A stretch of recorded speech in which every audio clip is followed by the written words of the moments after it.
Hello, this is HG Tudor, and this is part 3 to the series of Ask HG Tudor.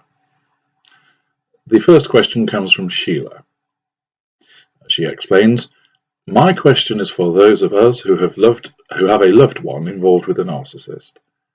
My son has been dating a narcissist for almost 4 years, and in spite of pointing out the red flags and telltale signs, he stays with her.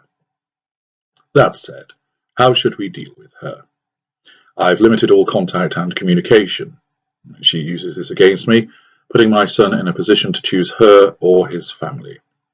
So far, he's managed to walk a tightrope, but it's taking its toll." Well, Sheila, in such a situation, you have to understand that from early on, it is highly likely that the narcissist will have recognized that you either realized there was something wrong in the relationship, that you realized there was something not quite right about the narcissist, or something else which caused them to label you as a potential troublemaker. We are rather attuned at identifying those that are with us and those that are against us. This is a consequence of our black and white thinking. Accordingly, when we have an intimate primary source, we want their family and friends to provide us with positive fuel and effectively be on side. Indeed, we will look to recruit one or more as lieutenants for us and cause certain of them to become part of our coterie. If we perceive someone to be difficult, we will look to isolate them, and we will smear them to our primary source. The problem that the isolated relative has is that, of course, this will be done during the seduction. So the victim thinks that we are wonderful. They become addicted to us in the normal way through love bombing, etc. And where you have a choice of, do you pick the person that is calling you wonderful, that is providing you with amazing sex, that is making your life light up, or one of your relatives who you may not see very often, it is unsurprising that the victim will always choose the narcissist over the family member. Of course, when things start to go wrong, even if you had pointed out that this was likely to happen, or that you are pointing out to the victim that the narcissist is causing problems, either in the wider family circle, social circle, or even just for the victim, him or herself, the difficulty you'll face is that the victim is, of course, caught up in it all. They will be trying to get through their day without causing an eruption. They will be treading on eggshells. The last thing that they need is a member of their family pointing out to them things that they do not really want to believe. In some instances, they will feel a sense of shame because they recognize that something is wrong, but they do not want to admit it. In other instances, they regard it as a temporary blip, and they will be looking to get back to the golden period. Therefore, they will not want to hear from somebody saying, "Your girlfriend is a problem." They will be brainwashed by what has gone on, and of course, similarly, if they live together or perhaps have children together, the victim will be trying to keep the family unit in place, and it is easier to sacrifice a friend or a family member than it is to walk away from the narcissist. That is the nature of the beast. And as you identify, she is putting your son in a position of choosing her or the family. This is what we always do. And invariably, we succeed in getting them to choose us. What can you do? She has already identified you as black. Therefore, it should not cause you any problem in terms of not providing her with fuel. Indeed, if you do not provide her with fuel, you limit your contact with her, and even if you behave in a way that will wound her, she is likely to start to show her true colours. This means that other family members will see this, and eventually, although it may take some time, your son will realise what is going on. If you keep telling him what she is and trying to cause him to change his mind, you will not succeed. Most victims, although admittedly not all, but most, will not listen. They're not able to listen because of the effects of what we have done to them. Moreover, people don't like to be told how to think. What you have to do is to allow time to take its course and allow her to reveal her true colours in terms of the eruptions, where you remain pleasant and supportive towards your son. Eventually, he will wake up. It might be that he chooses her over you before this happens, or he may decide earlier. The simple fact is, you are going to have to bide your time. Trying to smear her is likely to work against you because your son is so embedded with her. Therefore, you need to allow time to pass, to let him reach his own conclusions, allow him to see her for what she is, and then when this happens, you will then have a much more receptive response from him by explaining precisely what she is and why she is behaving that way. Accordingly, bide your time, give her enough rope, and then be there to catch your son when the fallout occurs. Our next question comes from B in Florida, the United States of America. Why does the narcissist not graduate from lesser to mid-range to greater?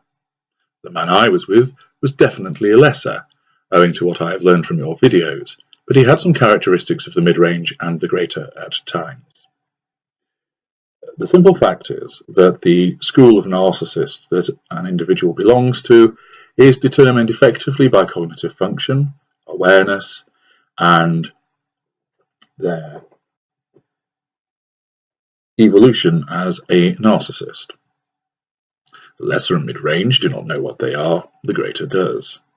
One does not move from lesser to mid-range, or from mid-range to greater, and vice versa. It is established. There are, of course, subdivisions within each of those three schools, but there is no graduation because it is set from when the narcissist is created as to their cognitive function and level of awareness, and that does not alter. Yes, there may be a honing of skills, there may be a situation where a narcissist becomes more effective, but they will not move out of that school. In terms of characteristics, like any individual, people are made up of different segments and shards. Accordingly, you may have somebody who shows some mid-range traits. For example, they have a degree of charm about them, but they show a lot of lesser traits in that they lose their temper, that they use physical violence, for instance. And therefore, the lesser traits outweigh those of the mid-range, which means that they fall within the lesser school. Sometimes an individual may be moving towards mid-range and therefore might be regarded as being on the cusp of the two schools. It is the case that you will notice traits that come from each school, but overall, and looking at it in the round, there is always an overriding categorization that is relevant to the particular narcissist. So do not think that a person alternates between being a lesser, a mid-range, and a greater. That does not happen. All it is that you might be seeing particular traits, and they are firmly within a particular school. The next question comes from Beth from the United States of America. She writes, I'm aware of cycles of when my narcissist is going to abandon me, leave me, has somewhere and someone else to live with, but never follows through with his threats. I find myself needing the recovery from the threats, but it is as though he forgets the threat of abandonment. I've decided to escape my relationship. How do I break free from this cycle? What is happening here, Beth, is that the narcissist uses the threat of abandonment for the purposes of drawing fuel from you. I assume you are the primary source for your narcissist, and as a consequence it is likely that he has an intimate partner secondary source as well, which he is using to triangulate with you. He has in place somewhere to go, someone else to turn to, who he may make his new primary source, and he dangles this in front of you. He does this to test the level of control he has over you. He does this to draw fuel from you. And it is evident that you respond in a way that pleases him, whereby you give him additional fuel, that he is able to see that he has you under his control, and that is why he does not carry through with the threat of abandonment. It may also be the case that whilst he is devaluing you, the other person that he has, he does not regard as appropriate to be his intimate partner primary source yet. And that, combined with the fuel that you continue to provide, means that he is not ready to discard you. In terms of breaking free from this cycle, the obvious route is to go no contact. You need to prepare for this. And my book, Getting Out, will establish for you lots of considerations you should have regard to in terms of what to prepare and what to expect. I recommend that you read this. You then ought to also read Escape and No Contact, as this will direct you to the steps that you need to take to establish no contact and to establish it so that it is effective and so that you know what will happen in terms of the narcissistic dynamic. There is nobody better than a narcissist, and one that is aware, in the way that I am, to tell you what we will do when you try to impose no contact on us. No contact is the answer, and as a consequence, you need to make suitable preparation for this so that it does not fail, be determined, and when you decide to do it, action it. Look to enlist help from others. Your narcissist, of course, may well try to isolate you from those of your supporters. You need to connect with them in a method whereby your narcissist does not know that you are doing so. You will need to be covert in your preparations. You will need to be sure about who you can trust. And then when you decide to make the break for the border, you see it through without hesitation and without looking over your shoulder. A question from Vilami from Finland. Hello HG. After 5 years of blaming myself, I finally learned about narcissistic abuse, and I really want to open up to someone about my experience. But when I try talking to my common friends about it, most of them can't understand. They tell me not to speak about it and tell me to consider the narcissist's point of view, which of course I have been doing way too much for years, and I'm trying to finally break free, but they make it worse again. I can't keep this forever inside of me. What do I do? Well, Vilami, it is not uncommon for people to respond in this fashion. Chief amongst the reasons is that most people want a quiet life. They don't want aggravation, they don't want drama, and therefore what you explain to them causes a disruption. It is also borne out of the fact that unless you've been through the narcissistic dynamic yourself, people just do not understand what it is like. They probably think that you exaggerate things. They're probably tired of hearing you talk about it. It will make them feel uncomfortable, particularly since you're speaking to a mutual group of friends. And therefore, what you're actually causing them to do is you're forcing them to try and make a choice as to whether they like you and believe you or whether they like the narcissist. People are selfish. They don't want to be told how to think. They don't want to have to make that choice. It makes life difficult for them. Therefore, when you keep talking about it, it makes them feel uncomfortable because you're trying to split their loyalties. I appreciate that you will not be doing that on purpose and you just want somebody to talk to. However, that is the way that it will come across. You will also be dealing with people who are effectively brainwashed in favour of the narcissist and therefore are likely to be members of the coterie if not lieutenants. And therefore you will need to be careful who you're talking to about your situation, as this information is more than likely being fed back to your narcissist. Those individuals, of course, being brainwashed will hear nothing ill to be said of the narcissist, and I would urge you to listen to a new video called The Coterie to understand more in that regard. What do? I would recommend that you find somebody outside of the social group that you can talk to, a therapist perhaps, a church pastor, a family member, a colleague, somebody who is not involved in knowing your narcissist and is not involved in the group that you have been speaking to. You can talk to them, whether they are a friend or it is in a professional capacity. And in doing so, that will enable you to feel better as you offload about the situation. At the same time, you should be looking to escape this narcissistic relationship And the key way, as I've described in the early answer to Beth, is that you need to look to go no contact. There are materials that I've written which will assist you with that. So, find somebody you can talk to that you can trust, which is outside of the group that you've been engaging with, and then look to engage no contact and escape your narcissist. The next question comes from Curious from the United Kingdom. Curious writes, I'm really struggling to know the difference between genuine love and love bombing. So what's the difference, and what signs do normal guys do that narcissists don't do in the early days? In essence, as you read more about the narcissistic dynamic and our kind, you will start to recognize those red flags. And I direct you to my book, Red Flag, which will provide you with considerable assistance in that regard. In terms of your dealings with men, you are better served adopting a cautious approach. This might mean that you reject somebody who is genuine, but you have to adopt the mindset that if you repel 5 people and 4 of them are narcissists and 1 is genuine, then it is better to be safe than sorry. Once in a while, a genuine person may get caught up in your net, where you are trying to weed out those that are likely to cause you harm by virtue of being narcissists.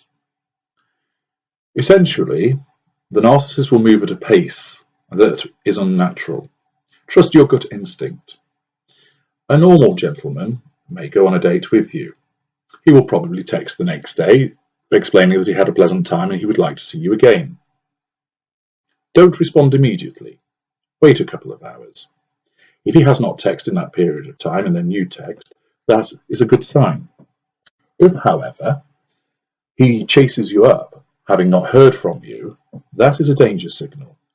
Somebody who is mature and adjusted, a healthy individual, will be getting about their lives, going to work, dealing with family, etc. Therefore, 2 hours or 3 hours passing between when they send a text and your reply is not a problem.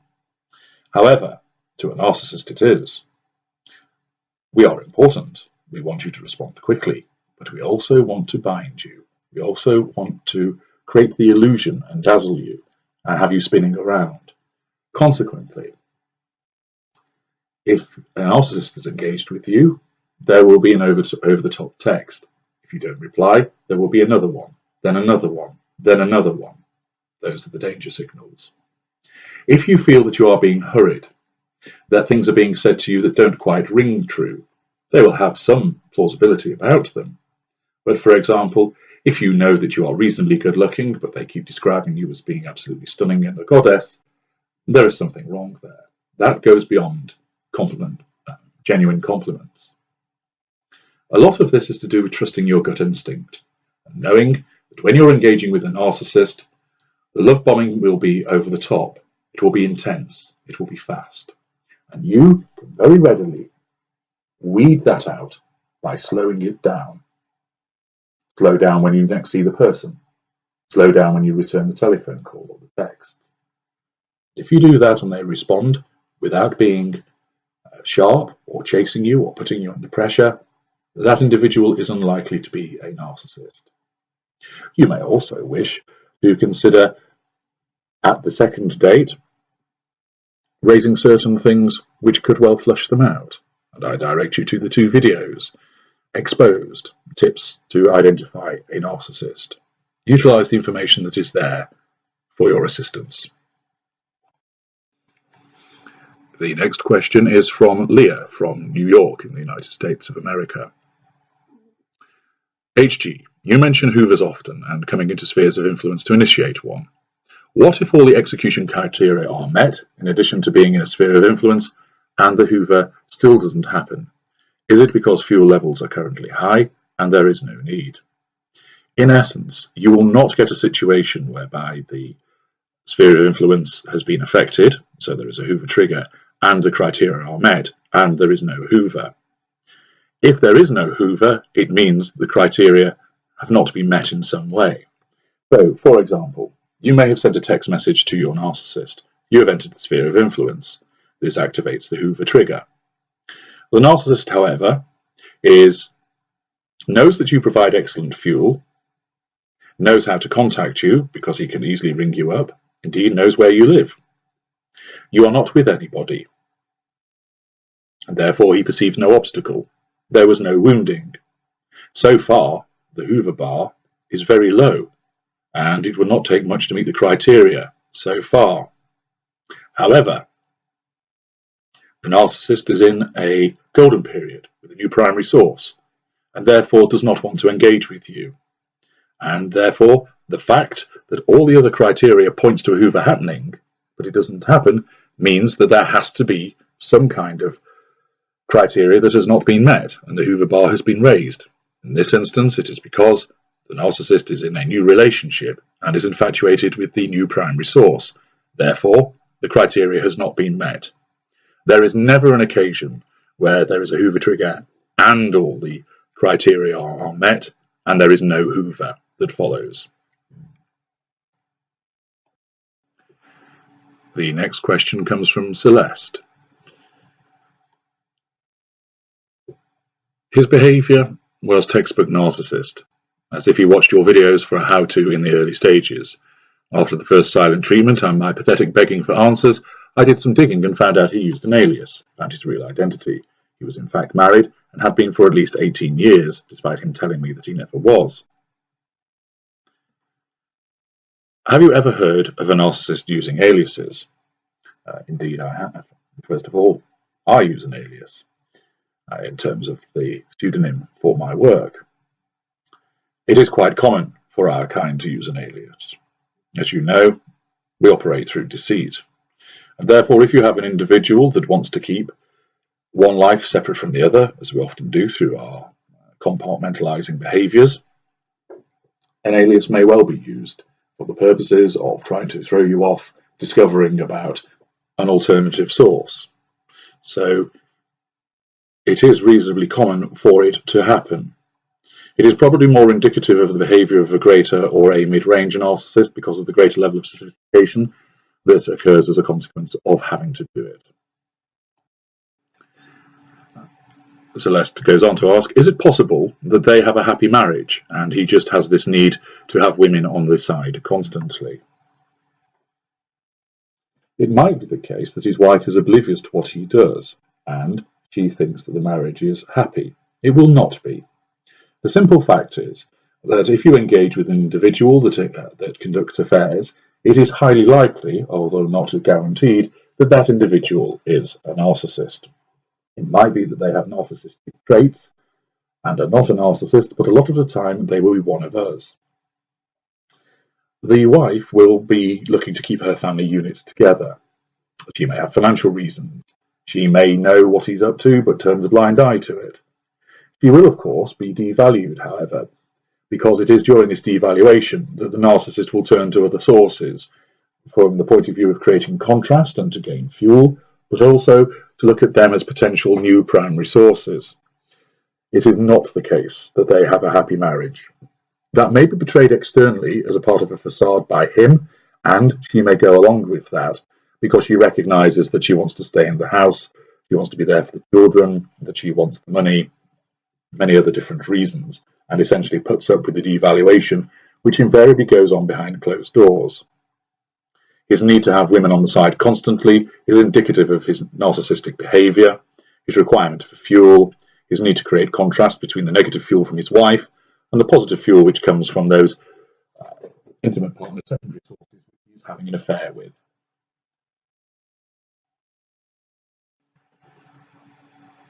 Isha asks, hello, Mr. Tudor. I hope you're well. I would like to know if a narcissist is capable of true love and can they be saved? Written like a true empath, Isha. We are not capable of true love. We do not know what it is. Our view of love is skewed. It is predicated on experiences when we are younger, whereby we did not experience love. We have an understanding of what it is. We are able to emulate how we believe that it should be shown.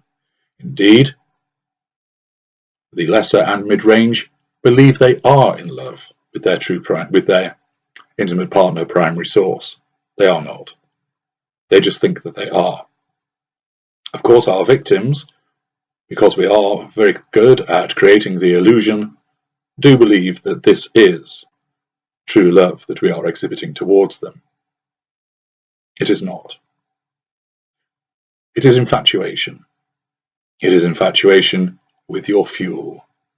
That is what we want, either consciously or subconsciously, and as a consequence of that, we portray what appears to be love in order to give you what you think you should deserve and expect, so that you continue to provide us with fuel. Can we be saved? This is, of course, something we rely on, all empaths hoping that we can be saved from being what we are. Experience dictates that so far the answer to that is no. A question from Katie in Minnesota in the United States of America. Dear HG, would I impose a greater narcissistic injury if I kept his last name as mine, or if I went back to my maiden name? I live in a small town and have had my business in his last name for 23 years. In this instance, Katie, you are going to have to balance your desire to wound him as against whether there would be any deleterious impact upon your business by a change of name. Certainly, if you reverted to your maiden name, that would wound him. This would be regarded by him as a criticism. This is because, as a consequence of the narcissistic relationship, he regards you as belonging to him until the day that you die or the day that he dies. This means that you are his property, that you are connected to him, and by having had his name, that is a brand upon you, that you are the property of him.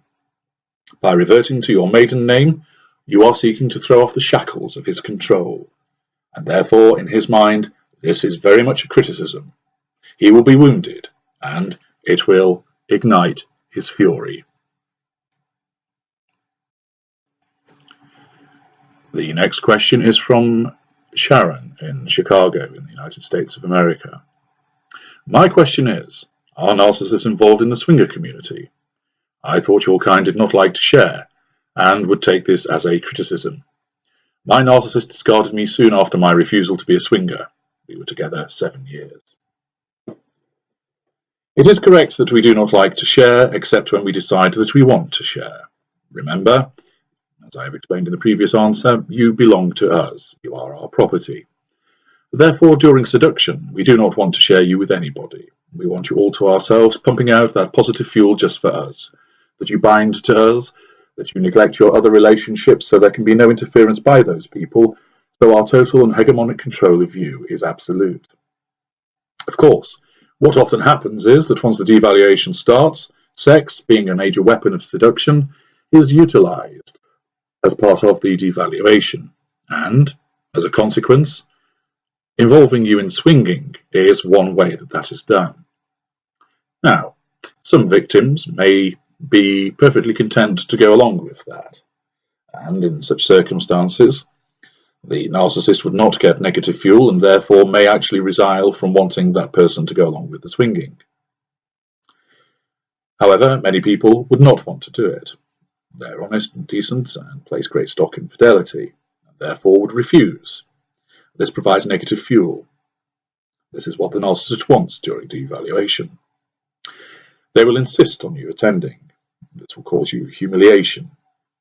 They will also, of course, be triangulating you with other people in the swinging group. Those individuals may not be especially empathic, but of course, the narcissist, when he sees you being spit roasted by two men, and the looks on their faces of delight and admiration, feeds the narcissist as well. He is able to say, here, take this object of mine, use it as you will. Aren't I generous? Aren't I magnanimous?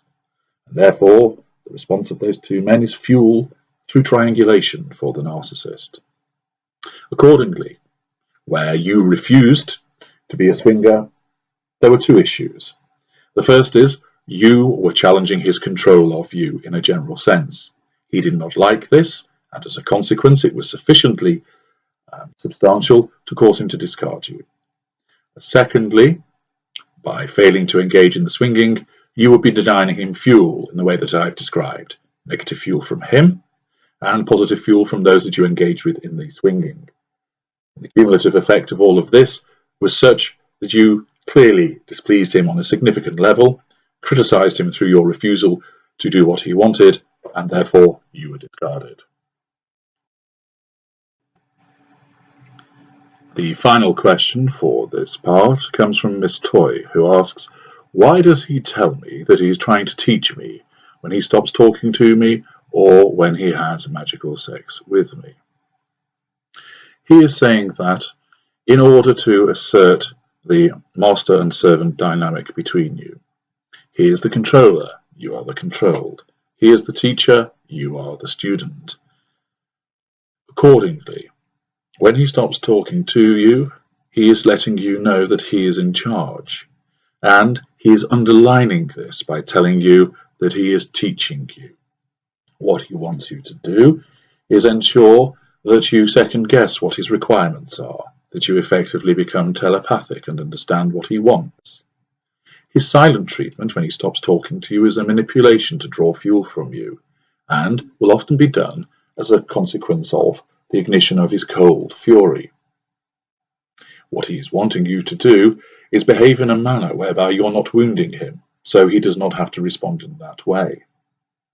Similarly, when he has magical sex with you, his explanation that he is teaching you is there to underline his notion of superiority, to explain to you that you are in effect inferior to him because he is having to teach you things. It is all about asserting control over you and ensuring that you continue to look up to and admire him. This concludes part 3 of the series. Further questions will be answered in part 4 of Ask HG Tudor.